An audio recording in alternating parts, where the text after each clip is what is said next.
कि आपकी नींव जो है एक एक्टिंग कला के प्रति, आपके स्किल लेवल्स के प्रति, आपका जो फाउंडेशन है वो बेहद मजबूत होना चाहिए। कि हो सकता है उतार चढ़ाव सबकी जिंदगी में आते हैं।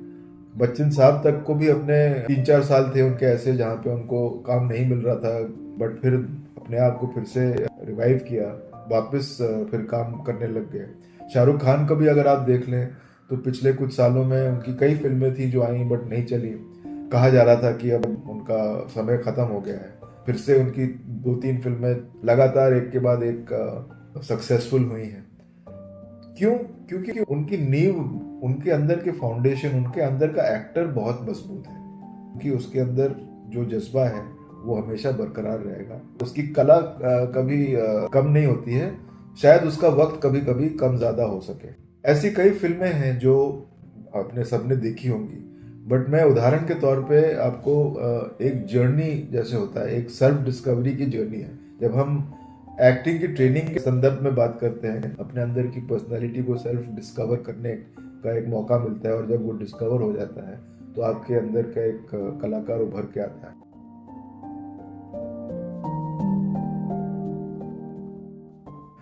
तो कई फिल्में हैं जो उसमें जो कैरेक्टर है उसने अपने आप को सेल्फ डिस्कवर किया। उदाहरण के तौर पे हम बात करें तो जब वी मेट में गीत का जो कैरेक्टर है, करीना कपूर का जो कैरेक्टर है, उनकी आप जर्नी देखिए।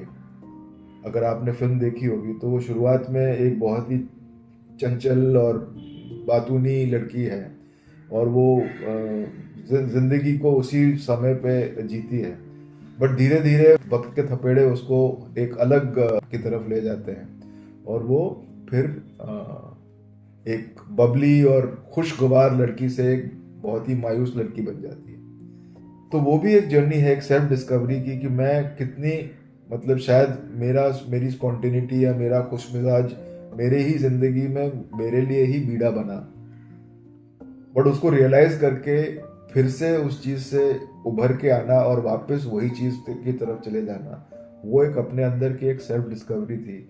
और उसी वजह से वो फिल्म इतनी आज भी लोगों को पसंद आती है। अगर फीमेल कैरेक्टर्स में से आप इतने सालों में से आप कोई भी फिल्म लो तो गीत का जो कैरेक्टर है वो हमेशा ऊपर के स्तर पे आपको नजर आएगा।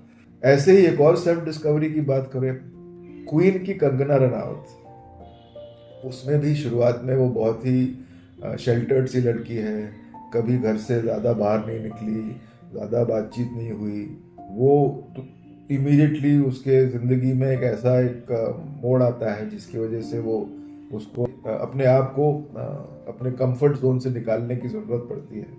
और वो अपने कंफर्ट जोन से जब निकलती है तो शुरुआत में डर है कि क्या होगा मेरे साथ, क्या कैसे जाऊंगी, बट वो डर को पार करके जब वो अपने आप को फिर से पहचानती है उसी कहानी के जरिए, तब आप उसका कैरेक्टर देखते हैं। और जब वो वापस आके लौटती है, उसको समझ में आता है कि उसकी ज़िंदगी में अहमियत कौन रखते हैं, कौन सच्चे लोग हैं और कौन झूठे थे।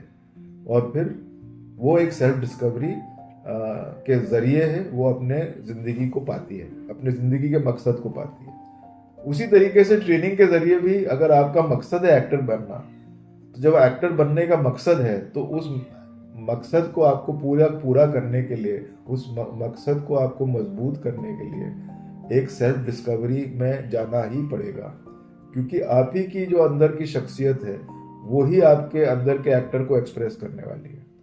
और वो शख्सियत को पहचानना और उसकी मजबूतियों को जानना, उसकी स्ट्रेंथ्स को जानना, उसकी वीकनेसेस को जानना, वो बहुत ज़रूरी है। ऐसे और भी बहुत उदाहरण हैं फिल्मों के ज़रिए ही।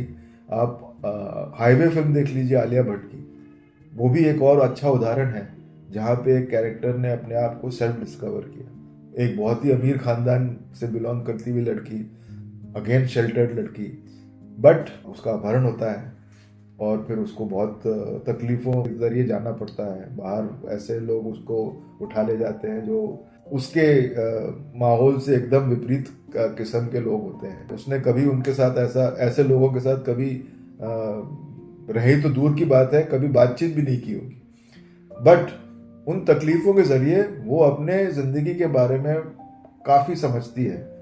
इस हद तक समझती है कि उसको तब भी अंदाज़ा हो जाता है कि मेरे साथ बचपन में मेरे ही इर्द गिर्द वाले लोगों ने मुझे मिसट्रीट किया, मुझे इस्तेमाल किया। बट ये उसको तब जाके ख्याल आता है, तब जाके उसको रियलाइजेशन होती है जब वो अपने खुद के माहौल से बाहर निकल के जाती है।